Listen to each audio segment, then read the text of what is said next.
अस्सलाम वालेकुम स्टूडेंट्स, कैसे हैं आप लोग? उम्मीद है आप सब खैरियत से होंगे। I am Sayeda Kamra Nadeem. I am your biology teacher for class 9th। Today we are going to study introduction to biology. जी स्टूडेंट्स, बायोलॉजी का इंट्रोडक्शन देने से पहले हम ये देखते हैं कि साइंस क्या होती है। Science is the study in which observations are made, experiments are done and logical conclusions are drawn to understand the principles of nature। अल्लाह ताला ने हमें 5 सेंसेस से नवाजा है, जैसे कि देखने की, सुनने की, सूंघने की, चखने की और महसूस करने की। इन 5 सेंसेस को इस्तेमाल कर कर हम अपनी नेचर को ऑब्जर्व करते हैं, लेकिन अपनी नेचर या अपनी सराउंडिंग को ऑब्जर्व करने का नाम साइंस नहीं है, बल्कि हम देखते हैं इन ऑब्जर्वेशंस की बेस पर हम एक हाइपोथेसिस ड्रॉ करते हैं, यानी कि मफरूजा कायम करते हैं। हमारा मफरूजा सही है या गलत है, इस मफरूजे को हम एक्सपेरिमेंट से गुजारते हैं। अगर हमारा मफरूजा एक्सपेरिमेंट्स की रोशनी में सही साबित होता है तो वो प्रिंसिपल या थ्योरी कहलाता है।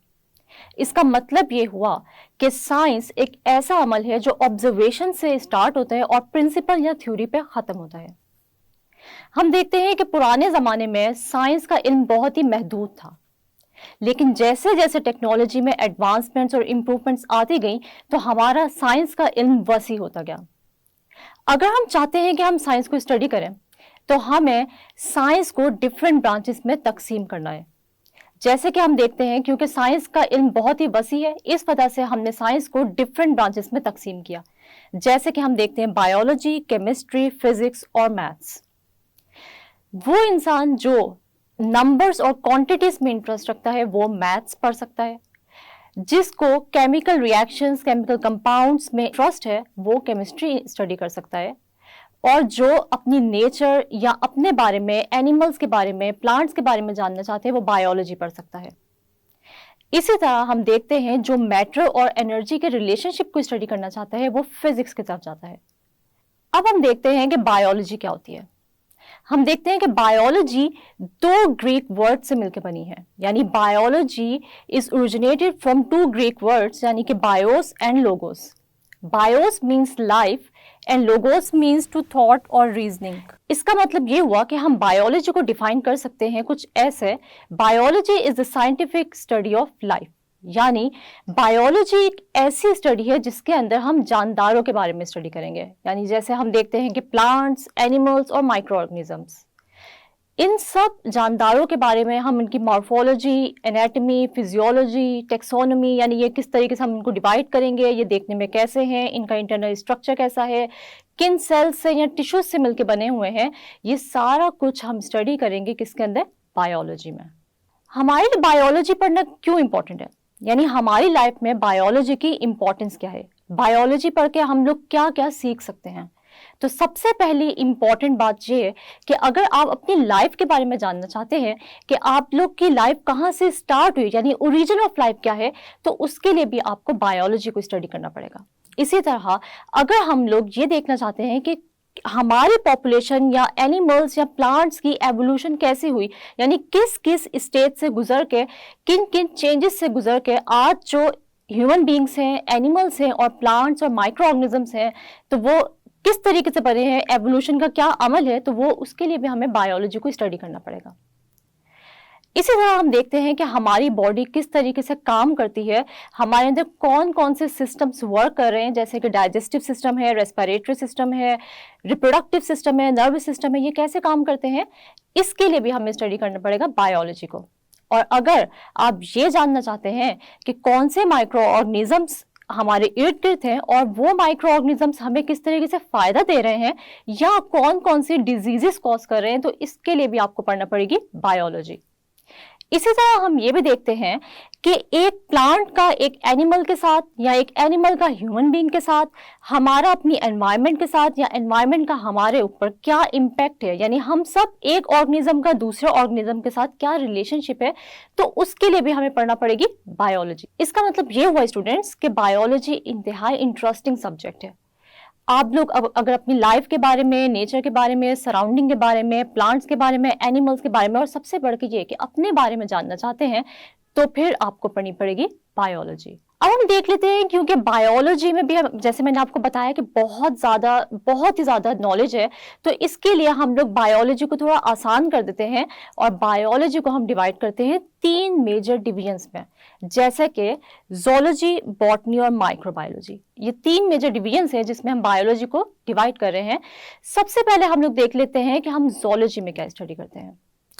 ज़ूलॉजी हम देखते हैं, आप लोग कभी जू तो गए होंगे, ठीक है। जू में हम लोग देखते हैं बहुत सारे एनिमल्स, वैरायटी ऑफ एनिमल्स को हम देखते हैं, ठीक है। डिफरेंट टाइप्स ऑफ एनिमल्स, उनकी मॉर्फोलॉजी, यानी हम वो देखने में कैसे हैं, ठीक है, उनका कलर क्या है, उसकी बॉडी, उनकी बॉडी पे क्या डिजाइन है, ठीक है, ये सब कुछ हम उनकी मॉर्फोलॉजी देखते हैं।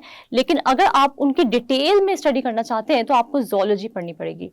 इसी तरह हम देखते हैं, अगर हम बॉटनी की बात करें तो botany is the study of plants, यानी इसके अंदर हम लोग ये पढ़ेंगे कि प्लांट्स किस तरीके से बने हुए हैं, कौन से सेल्स और टिश्यू से बने हुए हैं, कौन से प्लांट्स जो हैं वो हमें देखने में कैसे नजर आ रहे हैं। हम देखते हैं कि variety of plants are present in the world, ठीक है। जैसे हम देखते हैं कुछ प्लांट्स वुडी प्लांट्स होते हैं, कुछ प्लांट्स फ्रूट प्लांट्स होते हैं जो कि हमें फ्रूट्स देते हैं, कुछ प्लांट्स को हम एज वेजिटेबल या एज फ्रूट्स इस्तेमाल करते हैं, ठीक है, अपने खाने के अंदर इस्तेमाल करते हैं। इसके अलावा हम देखते हैं कुछ प्लांट्स हैं जो ऑर्नामेंटल प्लांट्स होते हैं, जो कि सिर्फ डेकोरेटिव पर्पसेस के लिए इस्तेमाल होते हैं। तो हम बॉटनी में स्टडी करेंगे प्लांट्स की मॉर्फोलॉजी, एनाटॉमी, यानी प्लांट्स किस तरीके से बने हुए हैं, फिर प्लांट्स की डिवीजन यानी उनकी टेक्सोनॉमी भी स्टडी करेंगे, ठीक है। यानी अगर हम लोग प्लांट्स के अंदर इंटरेस्टेड है, उनकी नॉलेज के अंदर इंटरेस्टेड है, तो हमें पढ़नी पड़ेगी बॉटनी। फिर हम देखते हैं जो हमारे पास थर्ड कैटेगरी है, थर्ड डिवीजन है बायोलॉजी की, वो है माइक्रोबायोलॉजी। ये बहुत ही इंटरेस्टिंग फील्ड है, क्योंकि हम देखते हैं आजकल बहुत सारी नई नई डिजीज आ गई हैं। जैसे हम देखते हैं कोरोना है, इसी तरह हम देखते हैं पुराने ज़माने में मलेरिया था, इसी तरह हम देखते हैं कि जॉन्डिस है, टाइफॉइड है, डिफरेंट डिजीज है। इन सब डिजीज के कोई ना कोई पॉजिटिव एजेंट्स होते हैं, यानी इनको कोई ना कोई ऑर्गेनिज्म कॉज कर रहा होता है। तो वो कौन सा ऑर्गेनिज्म है जो हमें नजर भी नहीं आ रहा, मगर वो डिजीजेस कॉज कर रहा है, तो वो ऑर्गेनिज्म है माइक्रो ऑर्गेनिज्म। माइक्रो ऑर्गेनिज्म ऐसे ऑर्गेनिजम्स होते हैं जिनको हम अपनी नेकेड आई यानी अपनी आम आंख से नहीं देख सकते। इनको देखने के लिए हमें सिर्फ और सिर्फ माइक्रोस्कोप ही चाहिए होता है, यानी माइक्रोस्कोप के नीचे हमें ये आसानी से नजर आ जाते हैं। जैसे कि हम देखते हैं, अगर हम इनकी एग्जाम्पल देखें तो बैक्टीरिया, वायरसेस, फंजाई और एल्जी, ये सब के सब माइक्रो ऑर्गेनिजम्स हैं। माइक्रो ऑर्गेनिजम्स को हम माइक्रोब्स भी कहते हैं, यानी माइक्रो ऑर्गेनिजम्स ऐसे ऑर्गेनिज्म जो किसी हमें माइक्रोस्कोप से नजर आएंगे। ये माइक्रो ऑर्गेनिजम्स हमारे लिए फायदेमंद भी हो सकते हैं और हमारे लिए नुकसानदेह भी हो सकते हैं। कुछ माइक्रो ऑर्गेनिजम्स हमारी लाइफ को फायदा देते हैं, जैसे हम देखते हैं बैक्टीरिया हमारे अंदर डाइजेशन में हेल्प करता है। कुछ बैक्टीरिया हमारे स्किन के अंदर ऑयल प्रोड्यूस करते हैं जो कि हमारे स्किन को इन्फेक्शन से बचाता है। इसके अलावा हम देखते हैं कि कुछ ऐसे बैक्टीरिया, वायरसेस हैं जो कि हमें डिजीज कॉज करते हैं, जैसे कि कोरोना वायरस है जो कि हमें कोविड-19 कॉज करता है। इसी तरह हम देखते हैं प्लाज्मोडियम हमें मलेरिया कॉज करता है। तो इसका मतलब ये हुआ कि microbiology is the study of micro organisms. तो ये भी बहुत ही इंटरेस्टिंग फील्ड है। माइक्रोबायोलॉजी को स्टडी करके हम लोग माइक्रो ऑर्गेनिज्म की मॉर्फोलॉजी, एनाटॉमी, फिजियोलॉजी स्टडी कर सकते हैं और हम ये भी देख सकते हैं कि कौन से माइक्रो ऑर्गेनिजम्स हैं जो हमारे लिए बेनिफिशियल हैं और कौन से माइक्रो ऑर्गेनिजम्स हैं जो कि हमें डिजीज कॉज करते हैं। जी स्टूडेंट्स, तो आज हमने देखा इंट्रोडक्शन टू बायोलॉजी।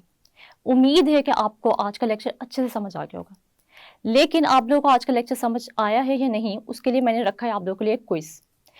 ये वो क्वेश्चंस हैं जो पहले एग्जामिनेशन में पूछे जा चुके हैं, तो इसलिए आपने ध्यान से इनको देखना है और अच्छे तरीके से प्रिपेयर भी कर लेना है। हम देखते हैं, सबसे पहले जो क्वेश्चन है वो है डिफाइन साइंस। तो उसके अंदर आप लोग साइंस की डेफिनेशन लिखेंगे और कोई भी वर्ड आपका आगे पीछे नहीं होना चाहिए, बिल्कुल एग्जैक्ट जैसे बुक में दी हुई डेफिनेशन वैसे ही आप लिखेंगे उसको। हम देखते हैं, science is the study in which observations are made, experiments are done and logical conclusions are drawn to understand the principle of nature। ये साइंस की डेफिनेशन है। उसके बाद हम देखते हैं व्हाट इज बायोलॉजी। तो इसकी छोटी सी डेफिनेशन है, बहुत ही ईजी है, आप लोग आराम से उसको प्रिपेयर कर सकते हैं। हम देखते हैं biology is the scientific study of life. उसके बाद हम देखते हैं differentiate between zoology and botany. Zoology और बॉटनी में क्या फर्क है, तो ये भी बहुत ही आसान सा है। हम देखते हैं zoology is the study of animals while botany is the study of plants.